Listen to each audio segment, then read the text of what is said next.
Clint, welcome to the Tales of Leadership podcast, brother. How you doing? Oh man, it's a great morning here in Texas. Starting to cool down a little bit. Oh, I didn't know that. That's Texas is kind of where you ended up and you landed. I mean, it's God's country, right? Like every veteran comes back to Texas, I think. Yeah. What part of Texas, if you don't mind me asking? Yeah, so we built our forever home right west of Fort Worth on 10 acres, Ah, beautiful house, beautiful land. And I find myself taking care of the yard on my off days. that's a small world. My sister, she lives outside of Fort Worth in Burleson. She works on like the tram or the train metro that they have down there. So that's awesome. She retired out of the Navy and then yeah, she moved back to Texas. Well, if you come down to Burleson, let me know. We'll grab a coffee, man. Yeah, brother. Well, hey, so starting off with this, just take the time to kind of introduce yourself. Who is Clint to the listeners? Yeah, my name is Clint Keeley. Currently a consultant with Propeller Consulting. Spent 21 years in the Army, retired as a command sergeant major. Been married to my wife Shannon for 20 wonderful years, and got four kids. One's older and three littles at the house still. Yeah. So I always love bringing people on from the standpoint of having a different perspective when it comes to leadership. So I have like Navy, I've had Marines, I've had a lot of officers on, but I really haven't had the pleasure and honor really to have a lot of senior non-commissioned officers on. So I'd love to kind of hear from your perspective how you define leadership in your terms. Yeah, fantastic question, right? And I was thinking about this coming on this podcast.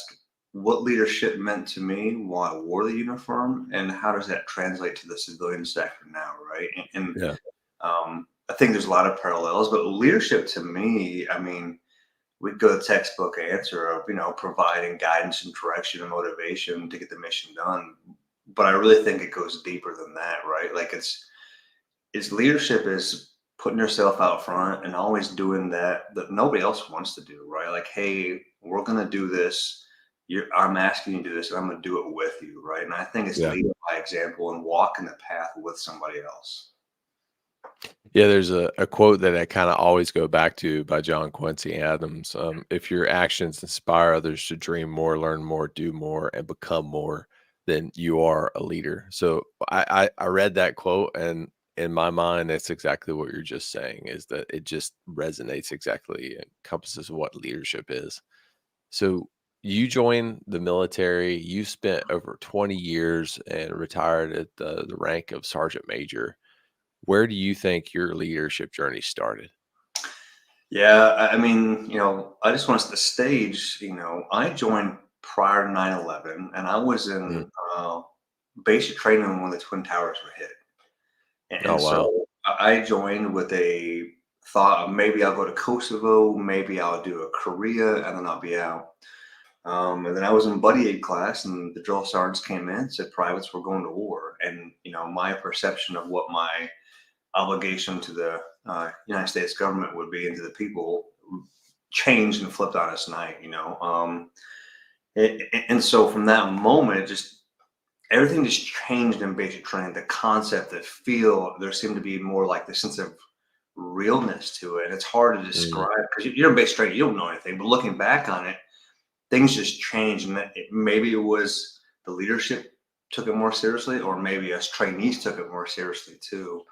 And then I think multiple deployments to Iraq hones and shapes your perception of leadership too, because we can talk about inspiring people in the workplace, but those leadership results or lack of results would have a clear impact if you made it home or didn't make it home, right? yeah. I in my mind, so we always when we were doing training exercises like NTC rotations, and especially when I was an OCT, there was a distinct difference between units that were going to go overseas and actually go to war after like a culminating event at the brigade level and those that were not. And in my mind, I think what you just said, kind of going back and hitting that point again, is it's because there was an actual training event that they were leading up to an actual real world scenario. So people took it much more serious because their lives at the end of the day were going to be online. Like, hey, I'm actually going to war after this. So we need to learn and train like we fight. We always say it. I think a lot of times we don't actually do it. Well, I mean, it's human nature, right? Because we go through Yeah. this process of going to 3, 4 training rotations, and there's nothing ever at the end of it. And so I Yeah, think it's really hard for junior soldiers to get the perception like, I'm exactly. going to training again. Here we go. What's the point of it? And so I think the Army is trying to become more strategic of maybe you're not deploying to a security mission in Iraq or somewhere else, but are you going to a Poland rotation? Are you going to a Europe rotation? Is there a big training mission and someone one of the AORs that's tied to that trail rotation? Because there always needs to be something reinforcing, right? Um, Mhm. it, it's the same thing, right? My kid will get bored if I go out and throw the football with him day after day, and he never has that game on Saturday, right? And so I Yeah. think it's how do I reinforce that training, and we have to make sure we align it with actually execution too. So you joined before 9/11, and I joined 9/11 happened when I was in high school. So that was one of the distinct reasons that I joined and chose to serve. But what led you to that point to serve before? Like, why did you want to join the army? Yeah, I mean, this is going to sound cliche, but I was looking for a sense of purpose. I mean, I love it. I was going to go to college. I had, college acceptance letters, and it wasn't scratching that itch. And Yeah. I went to a job fair, college fair, some buddies who were going, and as I'm walking through, an army recruiter, a young corporal, I didn't know what that rank was at the time, but walked up to me and says, "You look like you could get through basic training." And I felt like at that moment there was a challenge issue, and I just had to explore it, right? And I think that sense of purpose is what kept me in the army for so long. Mm.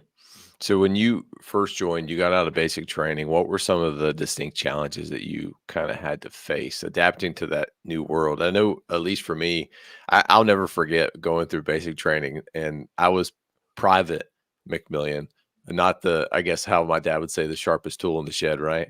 And so I learned a lot through pain. And I remember my drill sergeant always telling me, "All right, McMillian, you're going to learn today. It's either going to be through pain or repetition. So you choose." And I usually always chose pain. I did a lot of push-ups. That's why I'm so strong now. It's funny after I finished OSA and then went to airborne school and reported my first airborne assignment. That's awesome. I didn't know what I was getting into, right? I mean, and, you join the army and you go to base training, and your recruiter tells you all these half truths. Let's put it that way, Yeah. right? And Yeah. and then the drill sergeants, prepare you for what it is, but you get to the unit, and that's when the true learning happens, right? Like it's Mhm. like, okay, hey, you got a crash course in this, and you get there, and I think I got to my first unit. I was the first 509th down at Fort Polk, Oh, and you were in Geronimo. I was a Geronimo, yeah, Oh, and I actually, we'll get to that in a minute, but I got there and I didn't know. I still don't know what a soldier was. I didn't know what we yeah. did. You know what I mean? And so I got there, and Sergeant Reyes was my first team leader. He not only inspired me, but he struck fear in me too.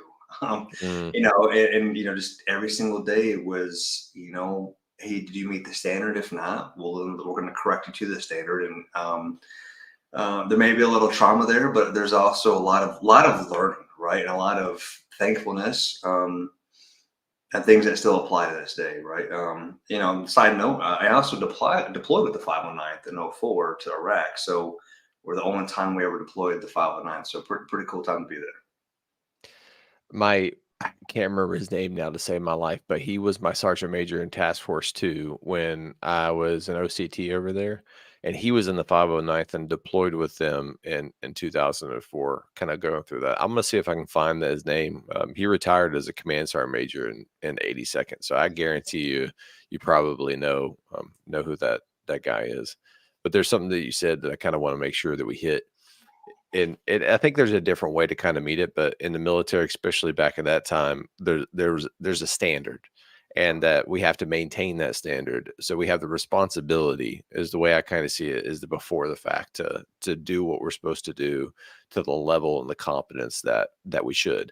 But then when we don't, then we need to be held accountable. And there's a distinct way of how the military, I think, holds people accountable and how the civilian sector holds people accountable. But maybe kind of, walk me through that of how is the difference between holding people accountable in the military versus the private sector? Yeah, it's a great question. And I think the first thing before we even talk about that is the standard clear, right? Like I think so Mm, many times we get into automatically, hey, let's hold somebody accountable. And us as leaders, it's on us, not the soldier or not the employee to make sure that, hey, this standard is fair, transparent, and it's clearly communicated, right? And I think yeah, if we get that right, I don't know if all the times we have to hold someone accountable, right? I think a lot of times there's misconceptions, misunderstanding, yeah, or just wasn't understanding of maybe more importantly the why behind the standard, right? Like if we can get yeah, that right, like now there's a sense of understanding of, hey, well, why are we enforcing this rule, this standard, right? Um, and look, in the army, like there's a lot of correction methods, a lot of ways we can withhold pay, we can withhold time, we can, hold someone accountable in the report. In the civilian sector, it's very different, right?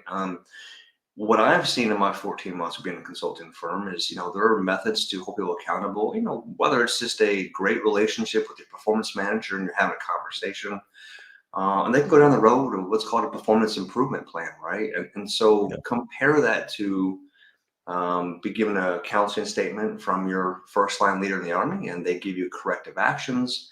At this point, if these corrective actions aren't made, we'll follow up with further action.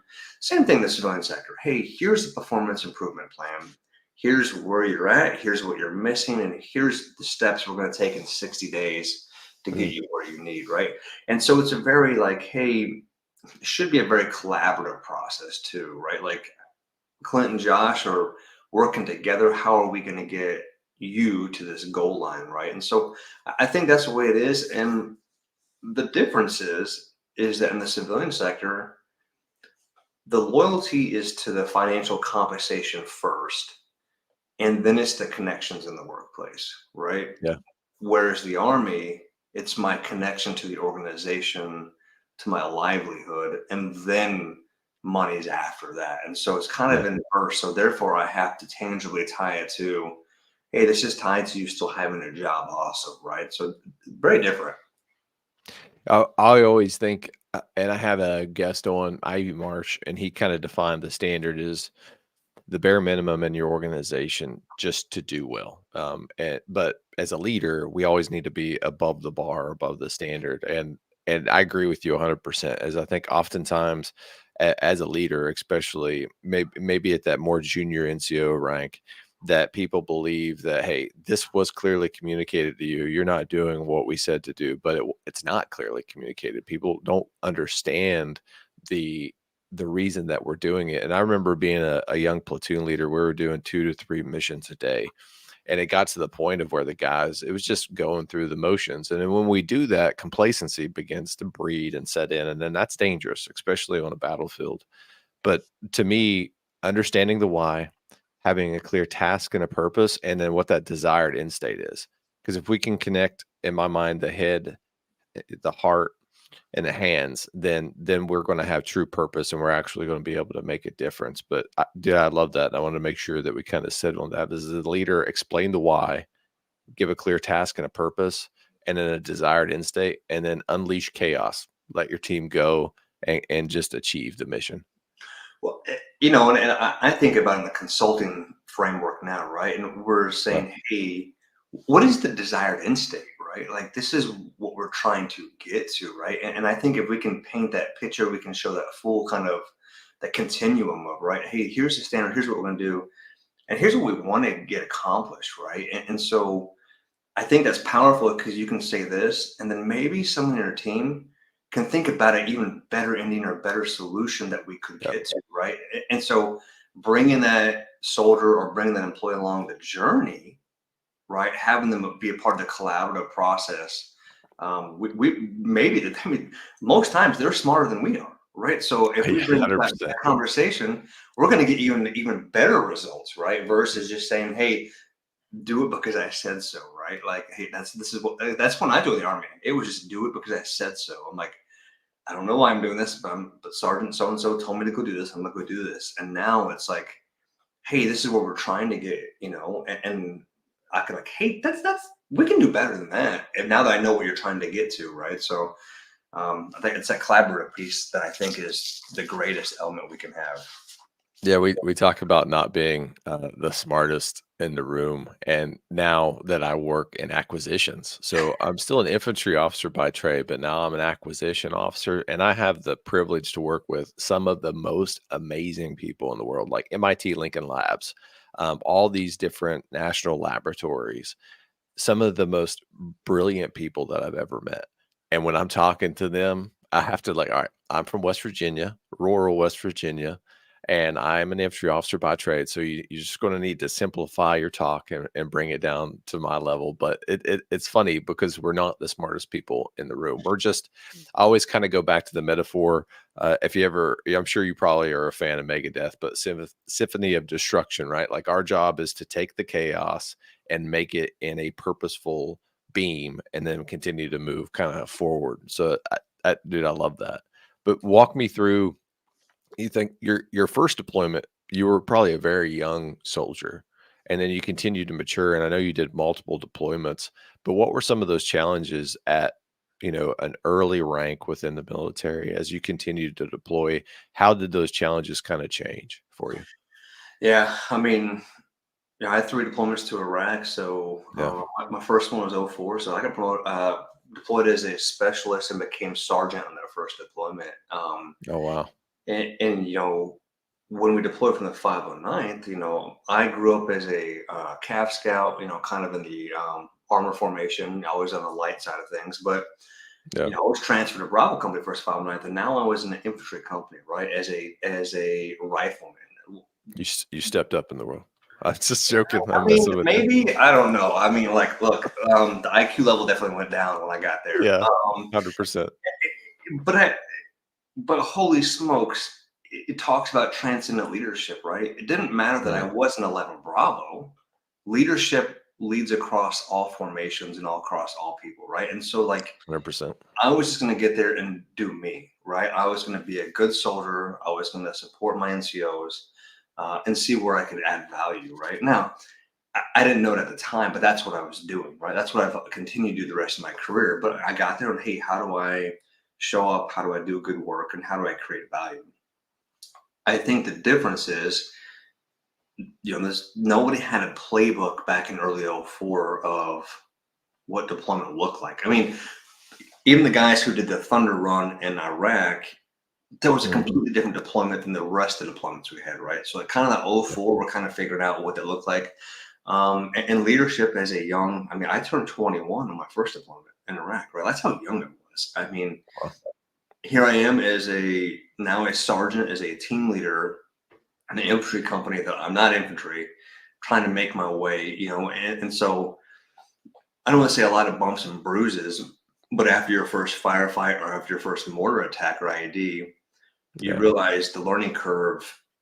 It's got to be fast. You have to learn. You have to ask questions, and you have to get it right.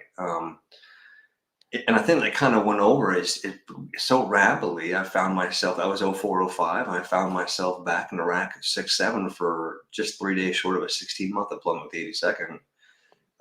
Now I was promoted to staff sergeant the month of deployment, right before we left. I got promoted to staff sergeant. Now, hey, went from a team leader to a year later, I'm in charge of now I'm in a cavalry squadron in charge of the entire section, right? And so, Wow. I think I turned right before that deployment, I turned 23 or 20, 23, right? So it's like talking to my wife the other day is like, we were all just trying to do our best.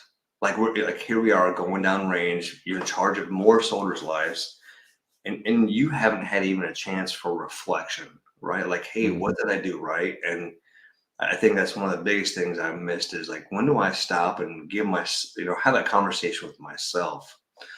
And that deployment changed who I am forever because I mean, a terrible 15 months. Yeah. Just the things we saw, the things we encountered. And then that was at the end of '07. And then I found myself as a sergeant first class in 10/11 taking a platoon down range and coming back. And completely different at that point, too. I was my first time out of an airborne unit and a striker unit. And so just a completely different context. And yet again, leadership transcends that formation, it transcends that operating environment. It's how do I show up, how do I do good work, and how do I become value added? The two things there that I think need to be restated. And number one is kind of like imposter syndrome, right? That we have when we come into a new organization. And I will tell you, and I was just joking with you before, but the cavalry is just as qualified when it comes to maneuver tactics, if not more qualified, because you guys are really the subject matter experts when it comes to long range reconnaissance and surveillance. And reconnaissance and surveillance, especially in like where I'm working right now, is critical to maneuver. It is either going to drive success or not. It doesn't matter if we know the playbooks on how to maneuver soldiers on the battlefield to achieve those effects. If we don't know what is on the battlefield before we get there to achieve those effects, then we're never going to be able to do it. But I love how you had that curious, committed, coachable mindset. I kind of call it the 3 C's of just coming in, understanding, hey, I know that I don't have the title of an infantryman, but I'm going to come in and I'm going to figure out a way to add value to the organization. And I think that that can be applied to any job or skill set regardless of what it is that I know that I'm not the subject matter expert, but I know I have a steep learning curve to overcome. So I need to ask powerful questions. I need to move to people with influence. I need to learn from them, and then I need to apply it as quickly as possible. So I absolutely love that. And then the other thing that you talked about, and the Army is horrible at this, is reflection time. Is it's one job after another, after another, after another, after another. And I remember, I'm in now 16 years, which is crazy to me to think that I've been here for 16 years, dude. I'm getting old. But I have been in a leadership position every year as an officer. Basically, you switch out every year until you get to that rank of field grade. And then that's where you kind of stay in a position for like 2 to 3 years. But I never had time to really reflect on, hey, who am I as an individual and as a leader, and what kind of values do I want to emulate kind of going through it? And I know there was a clear kind of formula because I've always done very well in leadership, but I didn't confidently know who I was or how I could work on those strengths and weaknesses until, we went through that coaching class together, Two Roads Leadership through the Army. That changed my life, man. Like sitting down and really reflecting on who I wanted to be as a leader, both professionally and personally, for myself, for my family, for the organization, for this country. And then I can make decisions at a much more clear place. Like it takes the fog out of leadership when you know who you are. And I'm curious of how do we as an organization, as an army, get better at that to give senior leaders, especially junior leaders, more mentorship in the terms of that type of reflection. Because I know we do AARs, we do hot washes, but there has to be a better way, especially at that junior rank and kind of building that maturity as we grow. Yeah, I mean, let's just flip it on its head for a minute, right? No. The officer construct, you PCS to go to school, the Cratton Career Course, you PCS to ILE, you PC or CGSC, right? And then you're gonna PCS to the war colleges in '06, right? So Yeah. there are baked in assignments. There's fellowships, right? I didn't have a single staff assignment. I didn't have a single ROTC assignment. I didn't go on drill sergeant recruiting. I had operational unit after Wow. operational unit. My first one was to ACRC. I joined in '01. My first non-operational assignment was in 2013. I had 12 years consecutive operational units, deployable units. I went after a KD complete, sergeant first Mm. class. And I got there and I made the master list and they made me the brigade first sergeant. So I didn't even get an assignment break. The It- it- brigade first sergeant.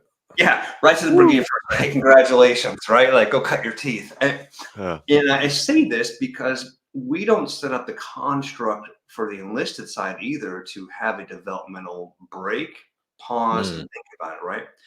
But the old saying is, good work is rewarded with more work, right? 100%. And so, like, well, hey, you're my horse. I'm gonna keep riding you to the finish line. And then I wonder if we build this process of, hey, we need to set it up so there is even an opportunity for reflection in the first place, right? Because most times it's we have a mission, we have a task, we have a goal. And you kind of talk about the junior NCO, the junior, non-com. Yeah. I wonder if there's got to be a maturity aspect to it also, right? Yeah. If my kids say, "Hey, Dad, we want to eat ice cream for dinner," it's my job as the dad to be like, "That's not a good idea. We're Yeah. not going to eat ice cream for dinner." Um, and so we're in a cultural standpoint right now where our kids or our soldiers think they know better than we do all the time, right? And Mm, there's this deference of lack of deference of like, hey, dad, you're in your 40s, you know what's best for me. We'll eat this and maybe have ice cream for dessert, right? It applies to our soldiers and our young sergeants and staff sergeants. There's this cultural difference of I know better because I saw it on the internet, social media, whatever. Therefore, the power of the senior NCO or company or field grade officer, I think, is diminished some, right? yeah. And so we have to work harder to earn that trust and that confidence to say, hey, this is the best thing for you, right? So I think before we even get this reflection, building this piece, we've got to establish confidence and trust that they want to come to us, even ask us this question, because there are 1,000 answers out there on the axis of just a little phone before they would even come to us with something about reflection, right? And so it's critical. I think the Army is getting better, right? Yeah. They're piloting, from schoolhouses. I can come with kind of, here's what I need to work on out of the schoolhouse, and it should come to my next unit now. It should transfer with me. So we're baking in time when a soldier, they go to basic leader course. The soldier comes back to me with, hey, this is what me and my cadre worked on. This is what they think I can work on. And I think that's powerful trying to connect that. But we have a long way to develop kind of this reflection piece and how we even, it starts with ourselves, right? If we're not building reflection time, how am I going to ask somebody else to have reflection time?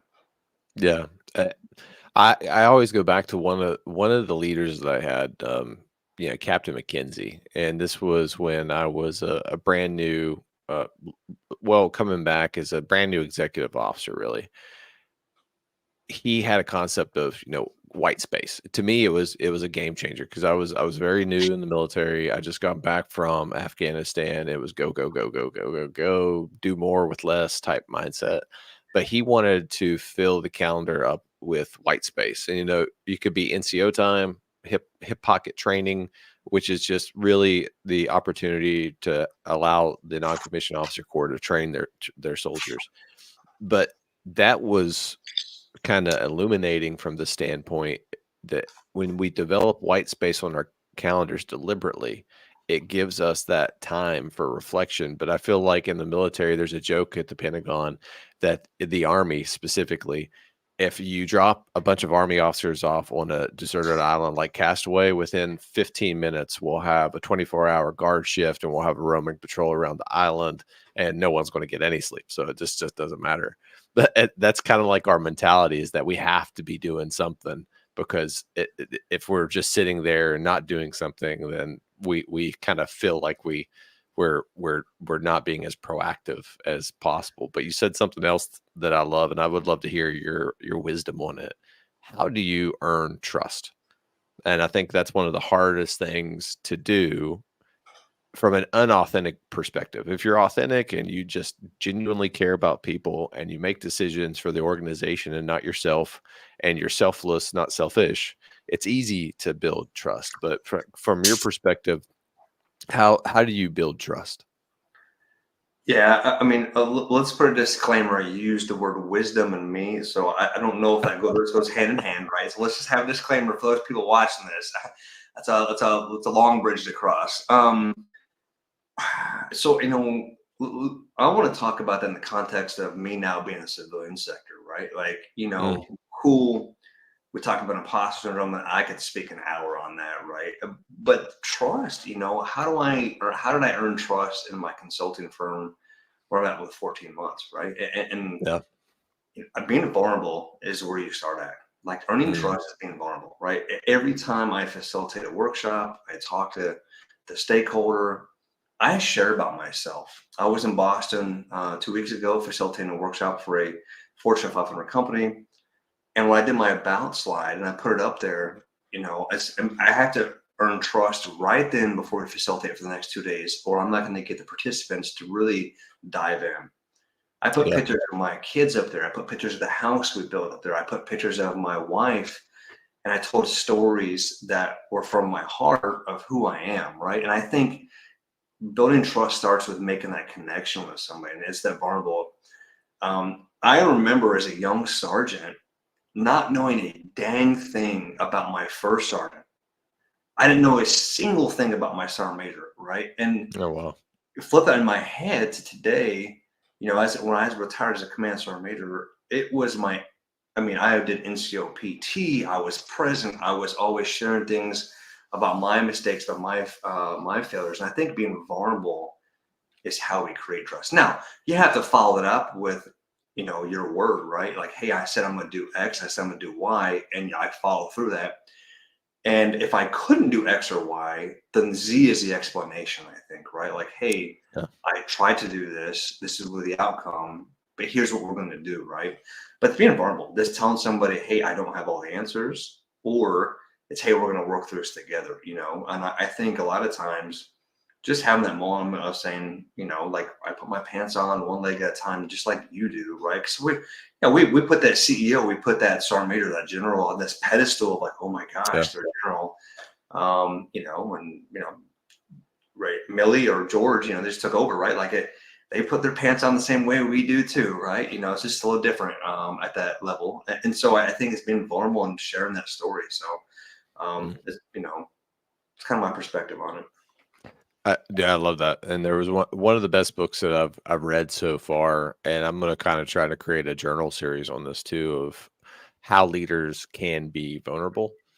And I think from a standpoint that is what separates, good leaders from extraordinary. That just little bit extra, that ability to be more authentic from a standpoint of, hey, sharing vulnerable stories, showing that, hey, you have a chink in your armor, that you are not the subject matter expert, you do not have all the answers, you do have faults, and you do get things wrong because leadership's chaotic.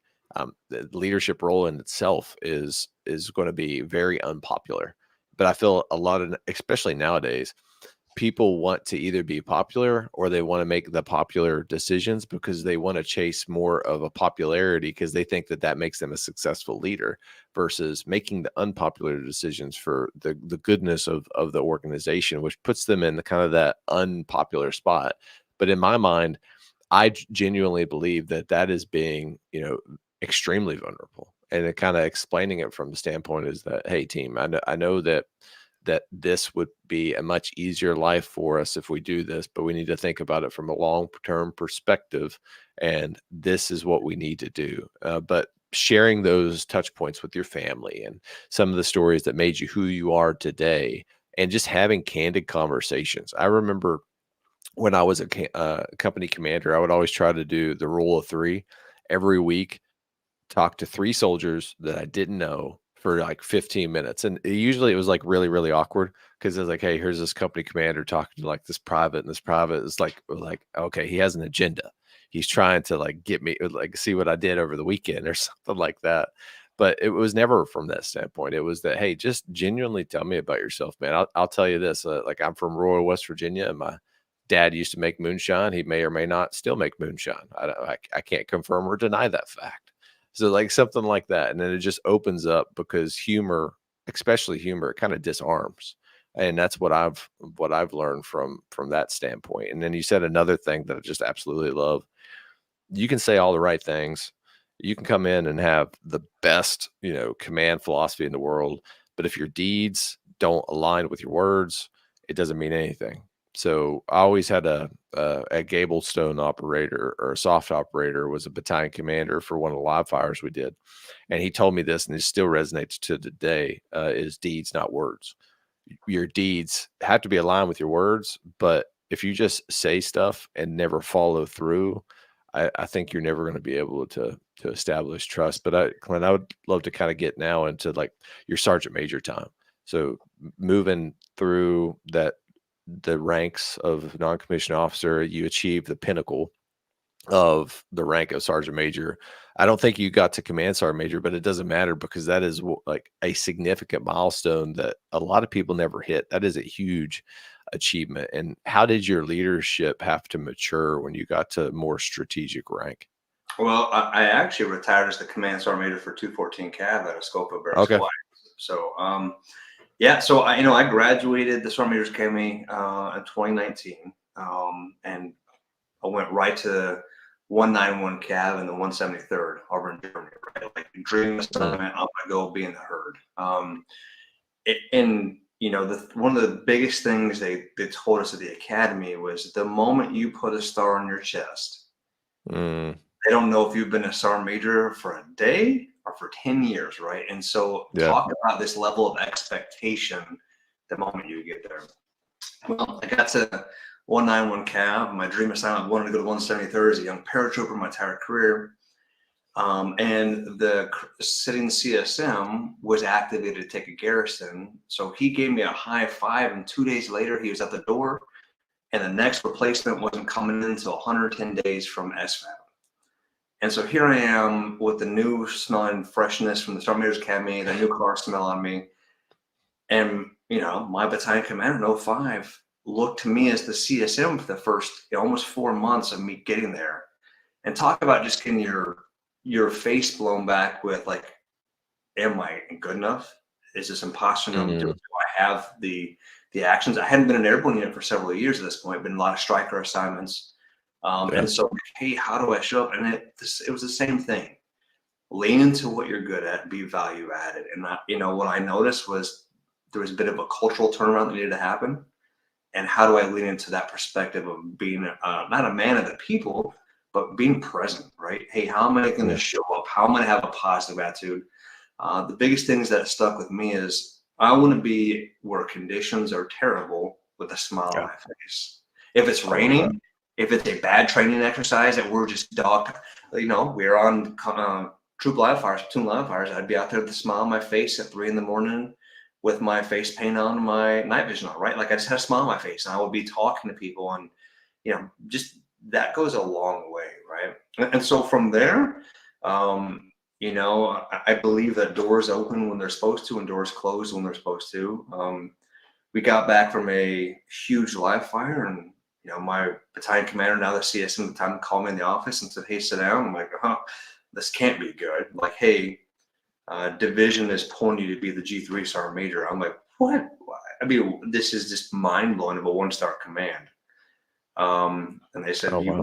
you've made a name for yourself. We're going to pull you up to 7th Army Training Command, and you're going to end up being G3 sergeant major. So, I had to take my maroon beret off and put a PC back on, and I cried some silent tears to myself, and when it became, and mind you, I had never been a staff non-commissioned officer. This is my first time, and let's go do it at a division level element. And I was like, talk Wow. about yet again, here we are learning imposter syndrome. How do I add value? That's being present, right? And I think my company now has this manifesto of be humble, but Yeah. smart enough to have an ego, right? Be smart enough to know Yeah. that you are good. And that's one of our manifestos that I think is very powerful. Is I'm going to be humble, but you got to also know that you are competent. At this point, you know that you can do good work. It's just let me figure out how to do good work.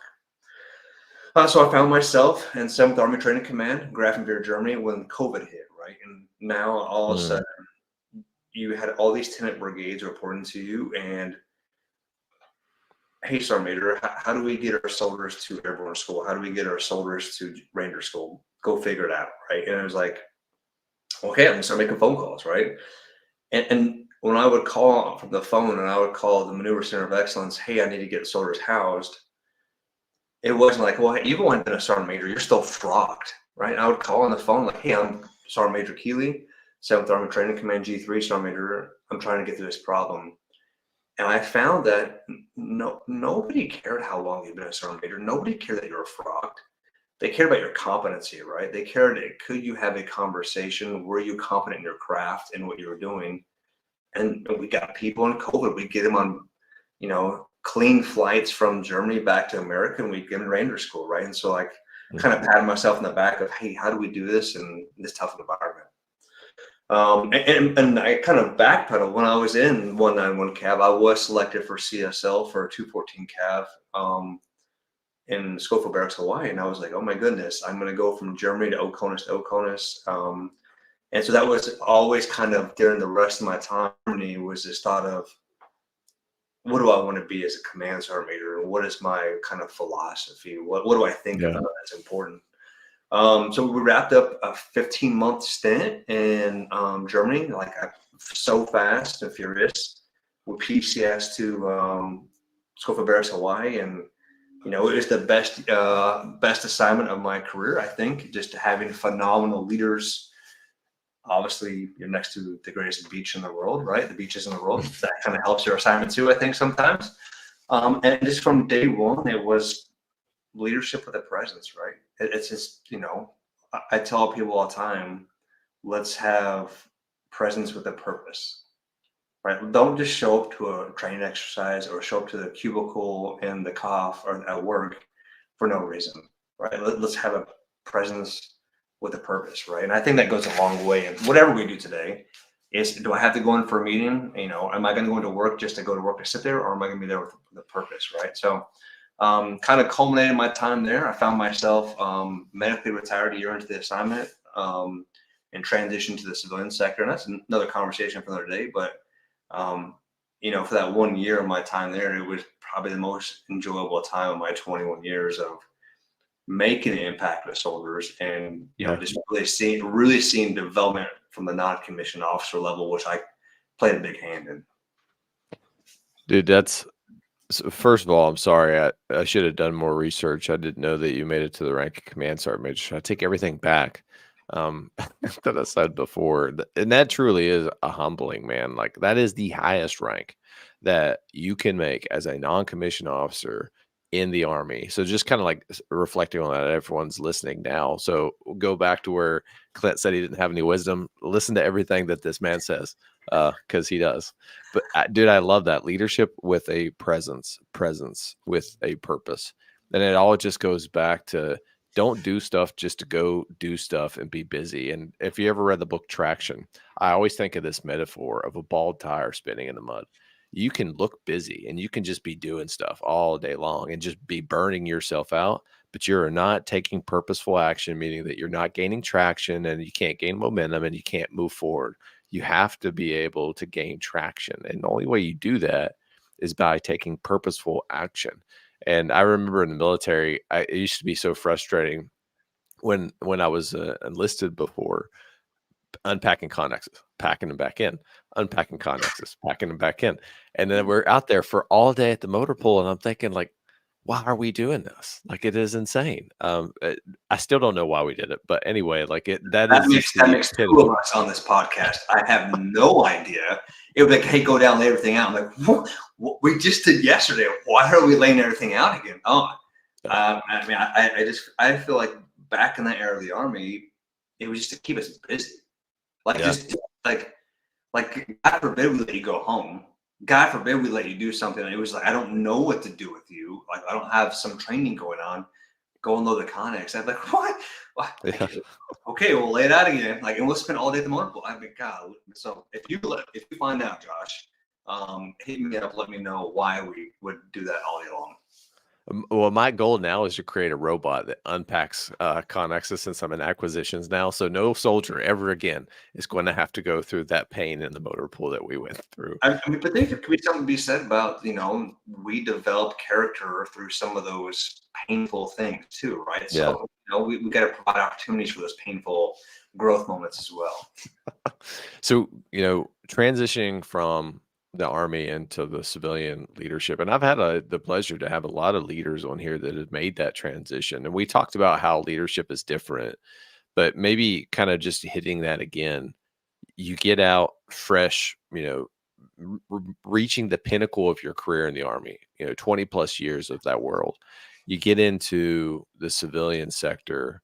Where was your direction and your kind of motivation? What was your plan, and what were some of the challenges that you had to face in navigating that?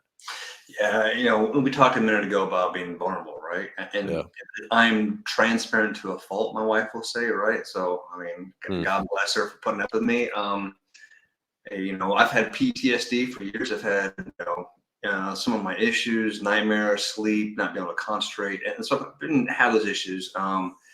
And I finally dealt with a lot of them as I was a command sergeant leader. I figured I couldn't tell soldiers to go get mental health, get help, and I wasn't doing it right. I yeah. was finding myself drinking a little more frequently, doing things that weren't as healthy to relieve my issues, right? And so I started getting health and found myself with a lot more baggage than I thought I had, right? So I found myself in a med board, actually, not what I intended, not how I had focused coming out of the Army, and that's kind of what happened. Um, the best thing that's ever happened in my life is going through that medical evaluation board. But when I was found fit for, not fit for duty, I entered myself in a med board in March, and that July I was on terminal leave. Wow. I didn't have I didn't have this long runway to say, hey, I've got to figure out the next chapter of my life. I didn't have this, 2-year launch window to retirement. How do I become a leader? How do I become whatever I want to do next? Right. It was, Clint, it's time to get out and find a job. And so I think, I started scouring LinkedIn like I think everyone's told to do, and started looking for Okay. jobs. And I landed with this amazing consulting firm, Propeller Consulting, who took a chance on me, right? They took a chance on me. They, it was a very stringent, very hard interview process. And I landed with them. And I've been there 14 months. And I tell you, when we talk about what's the difference in leadership, I really think Propeller has some great situational leadership. When I joined the firm for the 6 month, the first 6 months, my performance manager, and that's what we kind of call your directors or performance managers, right? They have 3 to 5, 3 to 7 consultants underneath them, and they're managing them either on a weekly, bi-weekly, where you have one-on-ones and kind of those conversations. And then you see them out obviously in the work streams, right? But like that's when it's just dedicated to development, weekly or bi-weekly. And my first 6 months, my man Brett, shout out to you, buddy. He was every bit of leader I needed at that point when I joined the firm. He was Mm, he was a dependent. His dad was a retired colonel. He was a dentist, and so he understood the PCSs, the strain, and he was the social connection to the civilian side of the firm that he helped me develop. He wasn't concerned about, hey, Clint, is your PowerPoint great? Is your Excel great? That's not what I needed at that moment. What I needed was someone to help me bridge that gap between being an enlisted sergeant major, right, and then to now yeah. being a consultant, right? And so we talk about situational leadership. He saw what I needed at that time, and that's the leadership he provided. Mm, After those first 6 months, I switched over to a great PM named Henry, and Henry was developmental. I mean, Henry was, all right, let's clean up the work now, right? We need to fix this. We need to fix this. And I tell you what, when I was 39, I had Henry, Josh. It was refreshing to be developed again. At a yeah. certain point, the Army kind of stops developing you, and it is now you're charged to develop others, right? And 100%. and I found myself being on calls, and this PowerPoint needs to be fixed. This needs to be fixed. You can fix this. And at first, I was like, oh my gosh. And then it was, let me be humble. Yep, I can always get better because there are a lot of smart people outside in the Army, right? And so I Yeah. learned a lot. And now I'm on my third performance manager, kind of switches with clients. And I tell you, like situational leadership, what I needed when I first joined the firm is not what I needed during my half part. And now I have a new performance manager who's providing what I need now. And so there's great leaders outside of the Army. It looks a little different, right? So I'll pause there. One of the most infuriating things to me is not getting developed. I remember when I was a lieutenant, the rank of lieutenant, it's like probably for like 4 or 5 years, somewhere around that, from second lieutenant to first lieutenant. I think I was counseled one time, just that entire rank. That is probably the most important rank for a junior officer because it's molding you into that company grade officer. And there's in the military, there's two training ranks: second lieutenant, and then a major, a field grade officer. I have yet to be counseled as a major, except for one time when I first came in by a great leader who ended up to be retired. But that is a theme that I see, is that it's kind of like a hustle culture in a way, but in the military, is that at the detriment to growing individuals, we want to grow our careers and we want to grow the organization to get those results because we have a scarcity mindset. If we don't achieve those results, because we're only in a position for such a short period of time, that we're never going to continue to raise that ladder. So we become so focused on that and we forget about the people. And I used to take it a point of pride to do quarterly discussions with my lieutenants and clearly tell them, like, hey, if you want to top block OER, this is what you have to do. This is what I expect. And then go through the quarter. Did you do these? No. You need to get better at these things, and this is where I rack and stack you. And I remember having one of my lieutenants, I won't say his name, he took offense to it at the time. He's like, "Oh, how dare you tell me that?" But afterwards, when he worked at a HHC for a scout platoon leader, he came back and he was like, "Sir, it was refreshing having that because I clearly understood where I was with you. I knew what I needed to work on. No one takes the time to do that anymore." So it's being kind, being unkind sometimes. But you can do that in a way where it's constructive candor. And Kim Scott has a really good book, Radical Candor, I think it's Yeah, called. it's behind me. Yep, right off the counter. Yep. Yeah, and that is a science and an art in itself. And I agree with you. The military, lack of a better term, sucks at that. Yeah. But the civilian I've sector got is way better. two great points kind of tying to this, and Yeah. I remember I was an anti-tank first sergeant at Fort Lewis, and it was time for my OER. And I mean, I'd Mm, been crushing it, and I was selected to take the division, right? And so I'm leaving to take the first sergeant, and my squadron commander at the time rated me. Oh, so I was taking HHT next, and said, "Well, you're the number 2 out of 6 first sergeants in the squadron." And I was offensive, right? Because nowhere along this process had I ever been counseled of where I rank rack stack. And I went to his office and I said, "I don't agree with this. yeah. Can you tell me why I'm 2 out of 6? And what, more importantly, what do I need to do to be number one?"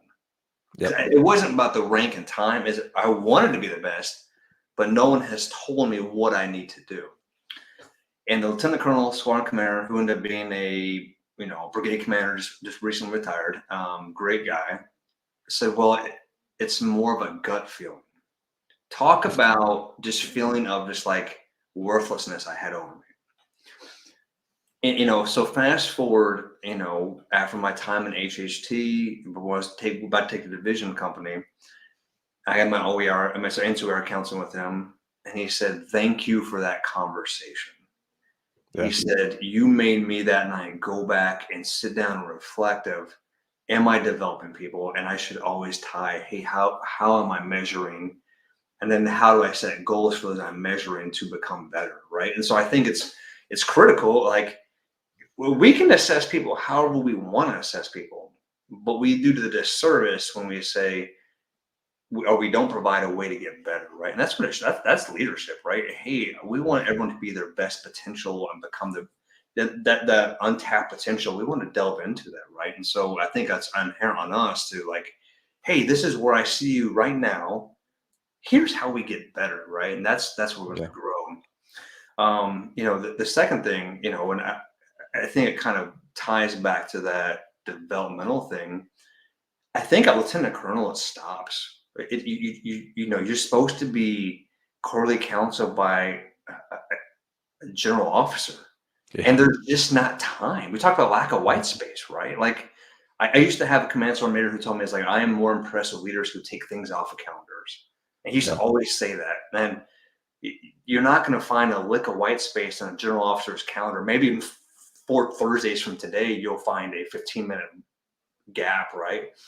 Yeah. Well, how is this general officer supposed to coach, teach, mentor these battalion commanders? What, every other year at a training event? Like, get out of here. The construct is silly, right? And it's almost like, here's our leadership model, here's Mm. our developmental model, but it only applies to staff sergeants and sergeants, and it only Yep. applies to soldiers and lieutenants, right? And maybe troop or company battery commanders, right? If you get a good lieutenant commander who's truly invested, I've seen that, who takes it serious. You might see it if a brigade commander is passionate about field grade development. You might see it there. But after '04, it stops. I do not think they're developed coach, because it's kind of like, well, you're expected to know now. And I think it is the Yeah. biggest load of crap the Army has. Of one thing we could, like, I don't know a single battalion commander who doesn't want to be developed. Yeah. I don't know a single sergeant major who doesn't want to be developed, right? Like, Yeah. all of us crave to be developed and get better. I love that word crave because that's where my mind went. It's I have a a thirsting to always continue to grow. And you and I probably share the same thing. It's like I'm going right now through the resiliency based leadership program training, and I had to postpone my testing just because where I work for a SOCOM organization now, time is crazy. It's funny when you were in Boston, I was in Boston. I was up at MIT. Um, but I have this ability to where, okay, you're not going to coach me, you're not going to mentor me, I'll grow myself. And but I think there's a danger there too, because I could come lopsided in one area because I'm passionate about leadership. So I tend to gravitate towards that type of training and certifications. And if someone doesn't stretch me, and that's a key word there, I think, being able to stretch me outside of my comfort zone, then I'm never potentially going to grow into the leader I could be. So that's why it's critical. If anyone's listening and you're in the management role, find a way to create white space on your calendar, and then find a way to coach, train, and mentor OCT your team members, because it's going to pay dividends. Because our legacy as a leader isn't what we've done; it's the leaders that we build when we leave, and that's the test. That's the test of leadership, in my mind. Dude, dropping fire. I love it. So kind of I have so many questions, man, and we're already at an hour. It's funny how fast these go. Let's But keep going, man. Send it. What do you got? so one of the biggest questions that I have is, going through the military and being able to have all this authority and responsibility with you, especially in the civilian sector now. I'm really curious how you're able, and I hate the word balance, but how could you have found harmony between work, family, self in the military? And how's that different now in the civilian sector? And what advice would you be able to give to people in the military to have that type of harmony or fulfillment? Because I feel like too often it's seasonal, extremely seasonal. It's straight military, no family, no self. Or it's, you go on leave for 2 weeks, all family, no self, go back to work. How did you strike that balance going through your career? Yeah. Unpopular opinion. Here we go. I love it. It doesn't exist in the Army. I don't Yep. think it does. The Army is a culture that expects you and needs you to run to a bunker and knock it out. Right? Hmm. There's no, like, I can pause. Well, Sergeant, I don't know. Like, this is what we have to do, right? And so it's an all-encompassing thing. And I love my wife. I've been with her for over 21 years, married 20. But the Army came first. And Yeah. I hate that I say that, but there's no other way it works, right? Yeah. Now you have to figure out some kind of harmony. I love that word so much more than balance, because Yeah. there'll never be a balance, right? But maybe it's kind of tilting, and it's this way, and then the next time it's this way. And what you hope is, over the span of a couple of weeks or a month, you kind of get the more balanced, right? More Yeah. harmonious. I don't think it's ever going to be possible unless we start that culture of, can I unplug at night, right? Can I Yeah. create boundaries? But the inherent problem is, I have a soldier who gets a DUI, gets misconduct, The Mm. leader now has to go in and take care of that situation. Why? Why can't I deal with that DUI until 8 in the morning tomorrow? Why can't Yeah. I put boundaries? Why can't we deal with it the next day? Like, does it make that big of a difference in the moment? I don't know. And I don't say that I have the answer to that. But to where I am in the civilian sector, the most powerful thing I did for my marriage and my family, Josh, was turn my phone off at night. Mm. When I go to bed, it's on silent. And people might say I'm kind of rude when I say this. I don't know. But if someone in my family dies, I'll find out about it tomorrow. There's nothing I can do at 2 in the morning. We're not making funeral arrangements. We're not making travel. Like I'll find out at when I wake up to go to the gym at 5 in the morning, right? And that's what I'll do. And so by being able to put my phone on silent, if I am done working for the day and I put it by my coffee maker, I'm present. Yeah. Holy smokes, right? And I think we can do a better job as leaders in the army of like stop texting people, leave them alone. You know what I mean? Yeah. Like at one point, there weren't phones, and if you didn't get the work done during the day, guess what? It didn't happen until the next day, right? And Yeah. so I think we have to provide space for our soldiers, our employees to just unplug. I'm going to go on. I'm actually headed back up to Boston next week in May, and taking my family with us. It's time for a little trip. And the most powerful thing I'm going to do is I'm going to leave my laptop at home.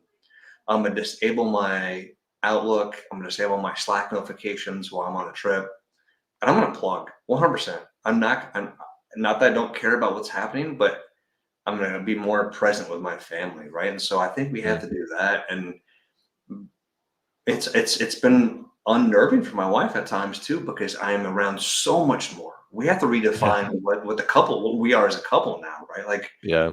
well, I found myself with all this time in my hands, like, hey, what do we do together now? I'm here. And that's an adjustment in itself too. But I'm thankful for that opportunity that I made it out from 20 years, over 20 years of service with my family intact, right? And so, Mm. um, and for those young, I got to tell this quick story. Yeah. I was PFC. It was December of '02, and I'm getting married on block leave. Talk about a PFC thing to do. I'm getting married on Christmas block leave, right? And I was walking at the gym, getting done my workout, and Sergeant Major Cervantes in the 509th, short little firecracker Sergeant Major. Hey, Private, come talk to me. And I went down. What are you doing on leave? And I'm like, this is back in '02. He was asking me when I was on leave. It's so cool now I think about this, right? Hey, Sergeant Major, I'm at parade arrest. I'm getting married.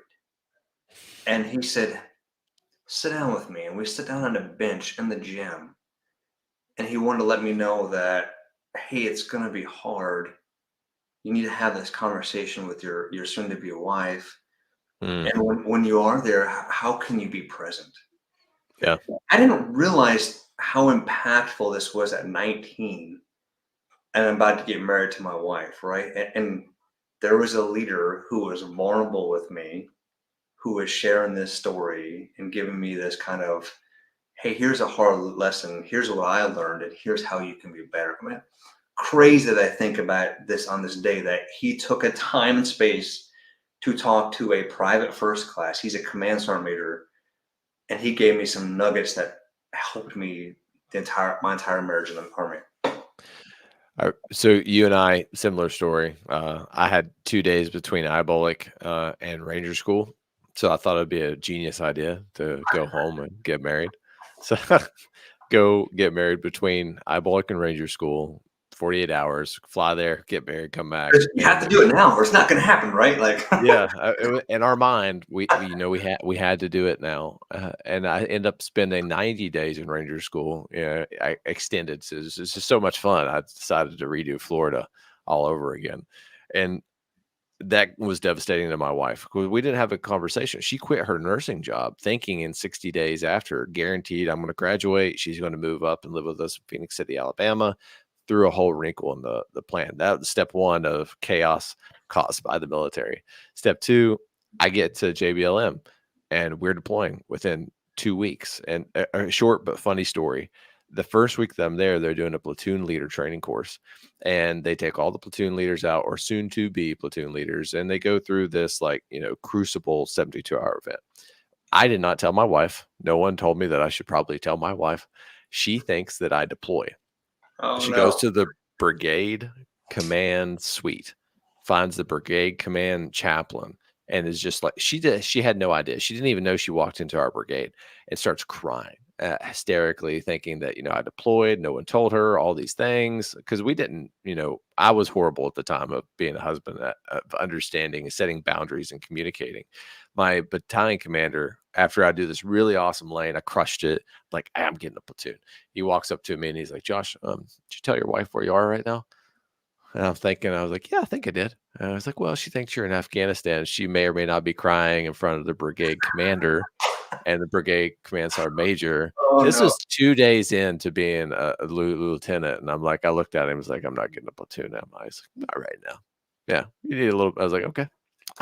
But it's just kinda having that boundary is important, and understanding that type of relationship with your wife and your family is critical, especially some of the hardest transitions points is when I came back from, deployments, because there's a pattern, there's a level of routine that's set, and you're coming in, you're just creating chaos. And 20 years in the military, 20 plus years in the military, you come back, and now how do we live together again, right? Like, how do we continue to grow, and how do we set boundaries? So I applaud you for that, man. It's hard to set boundaries, and for me too, because I have a deep passion of trying to show people another way to be successful in leadership, be vulnerable with you at a sacrifice to my family sometimes. Sometimes I may have to miss a soccer game to record a podcast, but I have those conversations now with my kids and my family, and I try to explain to why, like, this is what daddy's trying to do. I'm trying to make, the world a better place. I'm trying to grow better leaders. So one day when you wear the uniform, if you choose to do that, maybe someone has heard something that I say and they are a better leader for it, and you deserve a better quality leader. So kind of painting that picture. So, dude, thank you for that. Hopefully you got some kick out of that story. But the Yeah. last question, You did the manga die. I love it, man. You did the manga die. That's awesome. Yeah. last question before we get to the final show segment. So, what if you had to give a piece of advice to someone who is just kind of joining in the military right now? Because I love kind of reconnecting it back to your journey. What would it be? Because you were able to maintain a very successful career and mature, I think, through that personally and professionally. What would your advice be to someone just starting out? I mean, it's tough, right? Don't be afraid to ask questions, right? Mm, I think so many times we're either overwhelmed, we're embarrassed, maybe, of kind of like yeah. not looking like the smartest person, right? I think asking questions is the key to success, right? Like, obviously, there's a time not to ask questions, right? It's probably in a live fire range when we're sending bullets down range. Yeah. But ask questions, right? Like, I don't want to say challenge your leader, but you're deserved leadership. All of us Mm, are, right? And so ask those questions, figure out the why, and be respectful in those questions. But I mean, I think back to all my great leaders who gave me great information. A lot of times it's because I asked a hard question. yeah. Like, hey, what is the purpose of this? Why are we doing this? And I continue to do that in my consulting firm. It's, like, man, 'cause I feel like I'm a brand new private sometimes in my firm. Like I'm Mm, starting again, right? And so I think asking questions to whatever career you're starting off with that's what makes you successful. Hey, have those hard conversations, ask the questions, because I have this big kind of saying: lead your boss to victory. mm, Maybe sometimes they haven't thought about this or this answer, right? And now that you're asking the question, you're giving yeah. them time and space to think about it and make an answer, right? Or you're giving them a chance to work through the problem set, right? So I think a lot of times asking questions not only helps you, it helps your leader. I mean, it's the most powerful thing we can do as an individual. Mm. I love that, brother. So, final show segment. I call it Killer Bees. Be brief, be brilliant, be present, be gone. Same 4 questions I ask everyone. If you're ready, we'll jump right into it. Let's go. First question: what do you believe separates a good leader from an extraordinary leader? I truly think that what separates that is the vulnerability. I mean, that is Mhm. it, if you're vulnerable to somebody, it's going to make you the greatest leader in the world. So question two, what is one resource that you could recommend to our listeners to kind of grow their leadership capacity? I mean, life changing for me and you. Two Roads Leadership, Dr. Yeah. J.R. Platter, check him out. I mean, changed my perspective on leadership. Yeah, hands down. So question three, if you could go back in time and give yourself some advice, what would it be? Slow down. Everything's not a race. I was so hell bent on being promoted to staff sergeant, to sergeant first class, to first sergeant. Like, learn your trade, learn your craft, like become good at what you do, and before you get promoted. Mm. All right, last question. How can our listeners find you and then how can they add value to you? Yeah, find me on LinkedIn, Clint Keeley. It's too easy to find me there. I'm posting at least twice a week, adding value. Just enjoy yourself, whatever you're doing. Have fun doing it, right? Like, I think our recruiting problems in the army be solved by soldiers who enjoy what they do. If we have a good time and we're posting about it publicly, we're talking about it to our friends and our family, we'll Yeah. kind of get this recruiting retention problem kind of righted, right? So have fun. If you're a soldier, have fun. Jump out of airplanes, blow things up, right? Have a good Yeah. time, right? And then if you're in the private sector and or you're going through a transition, reach out to me. I love to give back to veterans, talk about what I learned, what I failed at, what I kind of where I think I'm winning at. So let me know. Clint, it has been awesome to have you. Thank you for the flexibility. I know that I've been wanting to have you on the podcast for a long time, but we're in the middle of a move, but I'm glad that we're able to actually make this happen. Josh, thanks so much. All right, brother. Have a good day.